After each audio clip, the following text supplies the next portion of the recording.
शेतकरी बंधूंनो, स्वागत आहे आपलं कृषी समृद्धीमध्ये. आणि मित्रांनो, आपल्या राज्यातील सर्व रेशन कार्ड धारकांसाठी एक अतिशय महत्त्वाची मोठी अपडेट आपण या व्हिडिओच्या माध्यमातून पाहणार आहोत. अतिशय महत्त्वाची अपडेट आहे, कारण की आपल्या केंद्र सरकारने आपल्या नागरिकांसाठी अनेक योजना ज्या आहेत त्या राबवल्या आहेत. आणि विशेष म्हणजे की या योजनामध्ये नागरिकांना आर्थिक मदतसुद्धा मिळत असते. तसेच काही वैद्यकीय ज्या काही योजना असतात त्यामध्ये सुद्धा आपल्या शेतकरी बांधवांना, नागरिकांना राशन कार्डची आवश्यकता असते.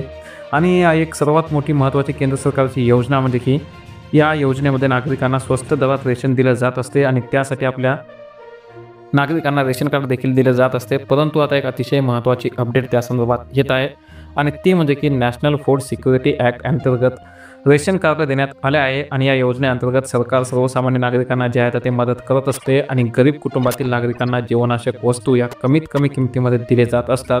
परंतु आपल्या देशातील सर्व राज्यामध्ये ही योजना लागू करण्यात आली आहे. आणि या योजनेचा लाभ जे आहे तर ते आपल्या राज्यातीलच नाही तर अख्ख्या देशातील कोट्यावधी लोक या योजनेचा फायदा जे आहे ते घेत आहेत.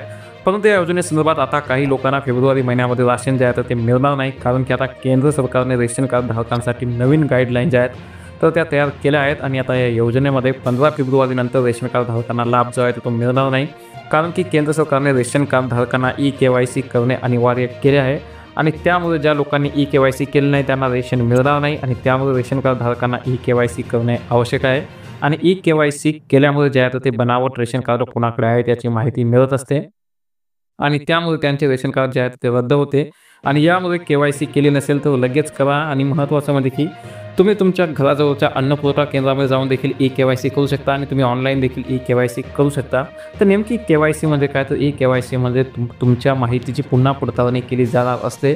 ज्यामध्ये तुम्ही एखाद्या योजनेचा लाभ घेतला आहे तर त्यासाठी ई-KYC करणे गरजेचे असते. तुमचे कागदपत्र अपडेट करणे गरजेचे असते, तुमची माहिती सादर करणे गरजेचे असते. यामुळे ग्राहकांची माहिती जमा करणे सोपे जाणार असते, आणि त्यामुळे ग्राहकांना योग्य ते रेशन दिले जात असते.